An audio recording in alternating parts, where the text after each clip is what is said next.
The rooftop infinity pool of the Azure Heights was a sanctuary of shimmering blue water and white marble lounging decks.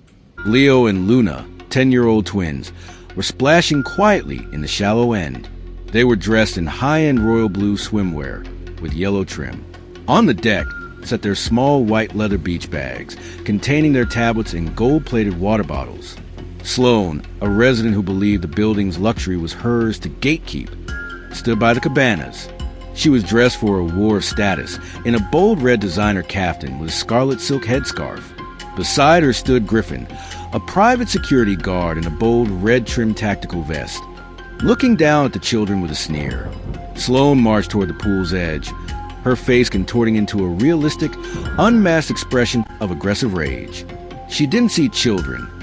She saw intruders who didn't fit her narrow definition of a resident. Her nostrils flared, and a pulsing vein began to throb in her neck as she looked at Leo and Luna. "Who told you that you could use this water?" Sloane shrieked, her voice echoing off the glass windbreakers. "This isn't a public park. Griffin, get these suspicious kids out of my sight."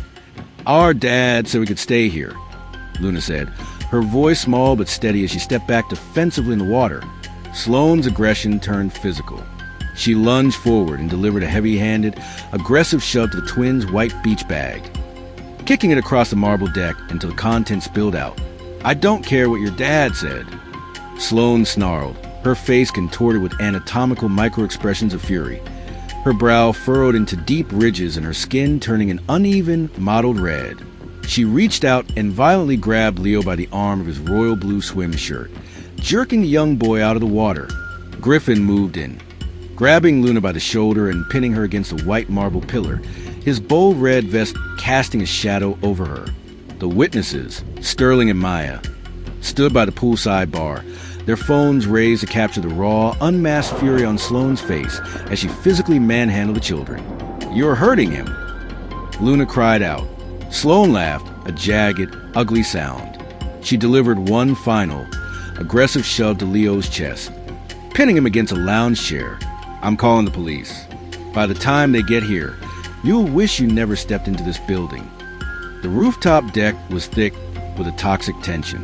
Sloane stood over Leo, her physical pin against the young boy's shoulder, causing the royal blue fabric of his swim shirt to bunch up under her aggressive grip.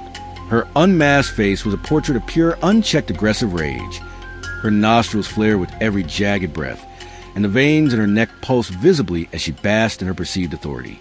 Griffin maintained his heavy-handed grip on Luna, pinning the young girl against the white marble pillar, while his bold red-trimmed vest reflected the harsh afternoon sun. "I am the vice president of the Homeowners Association," Sloane hissed, her face contorting with anatomical micro-expressions of fury as she leaned closer to Leo. "You and your suspicious little family are a stain on this property. You're leaving this building in a squad car." Just then, the glass doors of the penthouse elevator slid open with a soft, melodic chime. Xavier stepped onto the deck. He was a vision of absolute, high-stakes power, dressed in a deep navy silk suit that shimmered like the pool water, paired with a gold luxury watch and a yellow silk tie. He didn't have to say a word. His presence alone caused the poolside music to seem to fade away. Xavier's eyes locked onto Sloane's hand, which was still violently gripping his son's arm.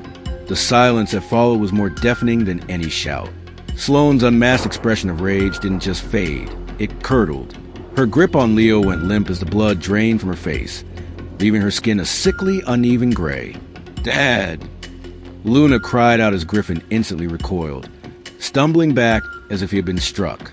"Sloane," Xavier said, his voice a low, vibrating royal blue frequency that commanded the entire rooftop.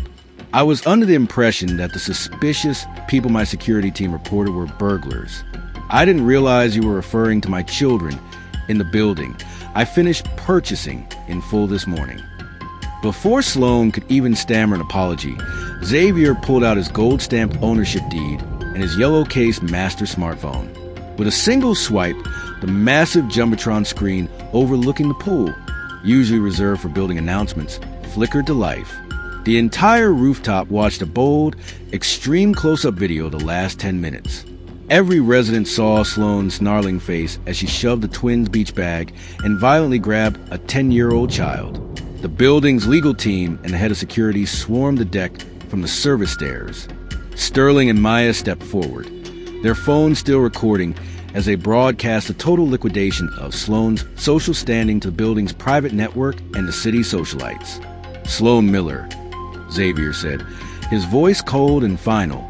"By the authority of the new ownership, your lease is terminated for cause, effective immediately.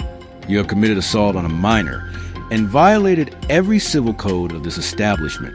You have a justice debt to my family that will be settled in civil court." Xavier stepped into Sloane's personal space, his deep navy silk suit casting a shadow over a bold red caftan.